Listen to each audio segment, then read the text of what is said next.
ರಾಜ್ಯದಲ್ಲಿ by election ಅಖಾಡದಲ್ಲಿ ಇವತ್ತು nomination ಭರಾಟೆ ಜೋರಾಗಿ ನಡೆಯುವಂತ ನಿರೀಕ್ಷೆಗಳಿದೆ. ಅದಕ್ಕೆ ಬೇಕಾದಂತ ತಯಾರಿಗಳನ್ನ ಅಭ್ಯರ್ಥಿಗಳು ಮಾಡಿಕೊಂಡಿದ್ದಾರೆ. ದಾವಣಗೆರೆ ದಕ್ಷಿಣದಲ್ಲಿ ಇವತ್ತು ಸಮರ್ಥ್ ನಾಮಿನೇಷನ್ ಅನ್ನ ಫೈಲ್ ಮಾಡ್ತಾರೆ. ಮೊನ್ನೆ ಸಾಂಕೇತಿಕವಾಗಿ ಮಾಡಿದ್ರು, ಬಟ್ ಇವತ್ತು ಬಿ ಫಾರ್ಮ್ ಸಿಕ್ಕಿರುವಂತ ಹಿನ್ನೆಲೆಯಲ್ಲಿ ಕಾಂಗ್ರೆಸ್ ಪಕ್ಷದಿಂದ ಅಧಿಕೃತವಾಗಿ ಮುಖಂಡರ ಜೊತೆ ಅಂದ್ರೆ ಶಕ್ತಿ ಪ್ರದರ್ಶನದ ಜೊತೆಯಲ್ಲಿ ನಾಮಿನೇಷನ್ ಅನ್ನ ಸಲ್ಲಿಕೆ ಮಾಡ್ತಾರೆ. ಬಾಗಲಕೋಟೆಯಲ್ಲಿ ಮೇಟಿ ಪುತ್ರ ಉಮೇಶ್ ಕೂಡ ಉಮೇದುವಾರಿಕೆಯನ್ನ ಸಲ್ಲಿಕೆ ಮಾಡ್ತಾರೆ. ಮಧ್ಯಾಹ್ನ ಸಮರ್ಥ್ ನಾಮಿನೇಷನ್ ಅಲ್ಲಿ ಸಿಎಂ ಹಾಗೇನೆ ಡಿಸಿಎಂ ಪಾಲ್ಗೊಳ್ತಾರೆ. ದಾವಣಗೆರೆ ಬಳಿಕ ಬಾಗಲಕೋಟೆಗೆ ಸಿಎಂ ಡಿಸಿಎಂ ಪ್ರಯಾಣವನ್ನ ಮಾಡ್ತಾರೆ. ಉಮೇಶ್ ಮೇಟಿ ನಾಮಿನೇಷನ್ ಅಲ್ಲೂ ಇಬ್ರು ಪಾಲ್ಗೊಳ್ತಾರೆ. ಇನ್ನು ಬಿಜೆಪಿ ಅಭ್ಯರ್ಥಿಗಳಿಂದಲೂ ಇವತ್ತೇ ನಾಮಿನೇಷನ್ ಫೈಲ್ ಆಗ್ತಾ ಇದೆ. ಇವತ್ತು ಕೊನೆ ದಿನ. ದಾವಣಗೆರೆ ದಕ್ಷಿಣದಲ್ಲಿ ಶ್ರೀನಿವಾಸ್ ದಾಸಕರಿಯಪ್ಪ ಅಖಾಡಕ್ಕೆ ಇಳಿತಾರೆ, ನಾಮಿನೇಷನ್ ಅನ್ನ ಸಲ್ಲಿಕೆ ಮಾಡ್ತಾರೆ. ಇನ್ನೊಂದು ಕಡೆ ಬಾಗಲಕೋಟೆಯಲ್ಲಿ ಬಿಜೆಪಿ ಅಭ್ಯರ್ಥಿ ವೀರಣ್ಣ ಚರಂತಿಮಠ ಇವತ್ತು ನಾಮಿನೇಷನ್ ಮಾಡ್ತಾರೆ.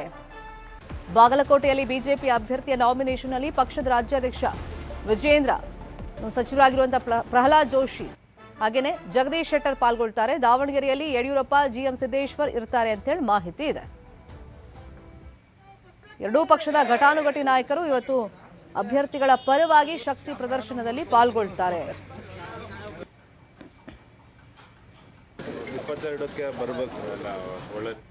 ಇವತ್ತು ನಾಮಿನೇಷನ್ ಭರಾಟೆ ಯಾವ ತರ ಇರುತ್ತೆ ಈ ಬಗ್ಗೆ ಮಾಹಿತಿಯನ್ನು ಕೊಡ್ತಾ ಹೋಗೋದಕ್ಕೆ ಎರಡೂ ಕ್ಷೇತ್ರಗಳಿಂದ ನಮ್ಮ ರಿಪೋರ್ಟರ್ಸ್ ಲೈವ್ ನಲ್ಲಿ ಕನೆಕ್ಟ್ ಆಗಿದ್ದಾರೆ. ಫಸ್ಟ್ ದಾವಣಗೆರೆ ಭಾಗಕ್ಕೆ ಹೋಗೋಣ. ಕಾರ್ತಿಕ್, ಇವತ್ತು ಸಮರ್ಥ್ಗೆ ಯಾರೆಲ್ಲ ಜೊತೆಯಾಗ್ತಾ ಇದ್ದಾರೆ?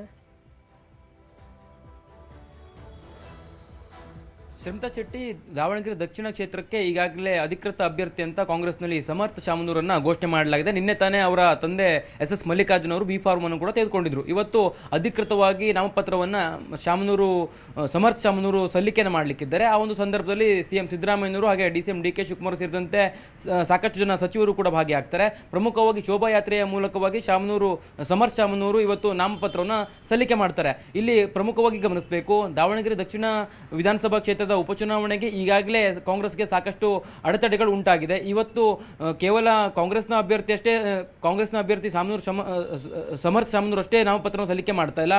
ಬಂಡಾಯ ಅಭ್ಯರ್ಥಿಯು ಕೂಡ ಇವತ್ತು ನಾಮಪತ್ರ ಸಲ್ಲಿಕೆ ಮಾಡ್ತಾ ಇರುವಂತಹ ಕಾರಣಕ್ಕಾಗಿ, ಅದು ಕೂಡ ಮುಸ್ಲಿಂನ ಸಮುದಾಯದ ಶಾದಿಕ್ ಪೈಲ್ವಾನ್ ನಾಮಪತ್ರವನ್ನು ಸಲ್ಲಿಕೆ ಮಾಡ್ತಿರುವಂತಹ ಕಾರಣಕ್ಕಾಗಿ ಕಾಂಗ್ರೆಸ್ಗೆ ಸಾಕಷ್ಟು ಇಕ್ಕಟ್ಟಿನ ಪರಿಸ್ಥಿತಿ ನಿರ್ಮಾಣ ಆಗಿದೆ. ಇವತ್ತು ಸಿಎಂ ಸಿದ್ದರಾಮಯ್ಯವರು ಮತ್ತು ಡಿಸಿಎಂ ಡಿಕೆ ಶಿವಕುಮಾರ್ ಅವರ ನೇತೃತ್ವದಲ್ಲಿ 11:30ಕ್ಕೆ ದಾವಣಗೆರೆ ಮಹಾನಗರ ಪಾಲಿಕೆಯ ಒಂದು ಕಚೇರಿಯಲ್ಲಿ ನಾಮಪತ್ರವನ್ನು ಸಮರ್ಥ್ ಶಾಮನೂರು ಸಲ್ಲಿಕೆಯನ್ನು ಮಾಡ್ತಾರೆ. ಅದಕ್ಕೂ ಮುನ್ನ ಶೋಭಾಯಾತ್ರೆಯನ್ನು ಕೂಡ ಮಾಡ್ತಾರೆ.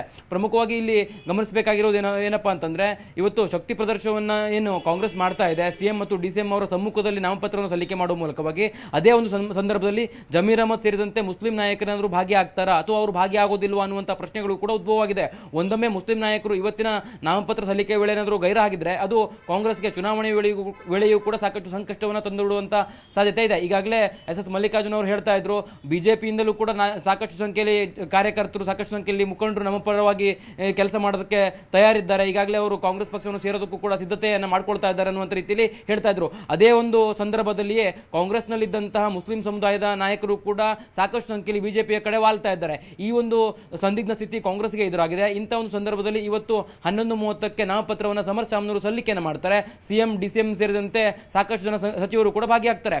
ಈಗಾಗಲೇ ಜಮೀರ್ ಅಹಮದ್ ಅವರು ಈ ಒಂದು ನಾಮಪತ್ರ ಸಲ್ಲಿಕೆಯಲ್ಲಿ ಭಾಗಿಯಾಗ್ತಾರಾ ಇಲ್ವಾ ಅನ್ನುವಂಥ ಪ್ರಶ್ನೆಗಳು ಕೂಡ ಉದ್ಭವವಾಗಿದ್ದಾವೆ. ಚುನಾವಣೆಗೆ ಪ್ರಚಾರಕ್ಕೆ ಸಂಬಂಧಪಟ್ಟಂತೆ ಎಸ್ ಮಲ್ಲಿಕಾರ್ಜುನ್ ಅವರು ಜಮೀರ್ ಅಹಮದ್ ಅವರ ಬಳಿ ವಿನಂತಿಯನ್ನು ಮಾಡಿಕೊಂಡಂಥ ಸಂದರ್ಭದಲ್ಲಿ ಜಮೀರ್ ಅಹಮದ್ ಅವರು ಕೇರಳದ ಚುನಾವಣೆಯ ಸಬೂಬನ್ನು ಕೂಡ ಹೇಳಿದ್ದಾರೆ ಅನ್ನುವಂಥದ್ದು ಈಗಿರ್ತಕ್ಕಂಥ ಮಾಹಿತಿ. ಈ ಎಲ್ಲ ವಿಚಾರಗಳನ್ನು ಗಮನದಲ್ಲಿಟ್ಟುಕೊಂಡು ಇವತ್ತು ನಡೆಯುವಂಥ ನಾಮಪತ್ರ ಸಲ್ಲಿಕೆ ಇದೆಯಲ್ಲ ಬಹಳ ಪ್ರಮುಖವಾಗಿ ಇದೆ. ಜೊತೆಗೆ ಕಾಂಗ್ರೆಸ್ ಪಕ್ಷಕ್ಕೂ ಕೂಡ ಇವತ್ತಿನ ನಾಮಪತ್ರ ಸಲ್ಲಿಕೆ ವೇಳೆ ಯಾವ ರೀತಿಯಾಗಿ ಬೆಂಬಲ ಸಿಗುತ್ತೆ, ಮುಸ್ಲಿಂ ಸಮುದಾಯ ಎಲ್ಲ ಬೇಸರವನ್ನು ಹೊರಗಿಟ್ಟು ಇವತ್ತಿನ ನಾಮಪತ್ರ ಸಲ್ಲಿಕೆ ವೇಳೆ ಹಾಜರಾಗ್ತಾರೆ ಅನ್ನುವಂಥದ್ದನ್ನು ಕಾದು ನೋಡಬೇಕಾಗಿದೆ. ಶರ್ಮಿತಾ ಶೆಟ್ಟಿ, ಫಾಲೋ ಮಾಡೋಣ. ದಾವಣಗೆರೆ ಭಾಗದ್ದು ಸೀದಾ ಬಾಗಲಕೋಟೆ ಭಾಗಕ್ಕೆ ಹೋಗೋಣ. ಮಂಜುನಾಥ್, ಅಲ್ಲೂ ಇವತ್ತು ಕಾಂಗ್ರೆಸ್ ಹಾಗೆಯೇ ಬಿಜೆಪಿ ಅಭ್ಯರ್ಥಿಗಳು ನಾಮಿನೇಷನ್ ಫೈಲ್ ಮಾಡ್ತಾ ಇದ್ದಾರೆ. ಎರಡೂ ಪಕ್ಷದಿಂದ ಯಾವೆಲ್ಲ ಘಟಾನುಘಟಿ ನಾಯಕರು ಬರ್ತಾ ಇದ್ದಾರೆ? ಶರ್ಮಿತಾ ಶೆಟ್ಟಿ, ಇದೀಗ ಬಾಗಲಕೋಟೆ ಉಪಚುನಾವಣೆಗೆ ಬಿಜೆಪಿ ಮತ್ತು ಕಾಂಗ್ರೆಸ್ನ ಅಧಿಕೃತ ಅಭ್ಯರ್ಥಿಗಳು ಇವತ್ತು ಬಹಿರಂಗವಾಗಿ ಶಕ್ತಿ ಪ್ರದರ್ಶನದೊಂದಿಗೆ ನಾಮಪತ್ರವನ್ನು ಸಲ್ಲಿಸಲಿಕ್ಕಿದ್ದಾರೆ.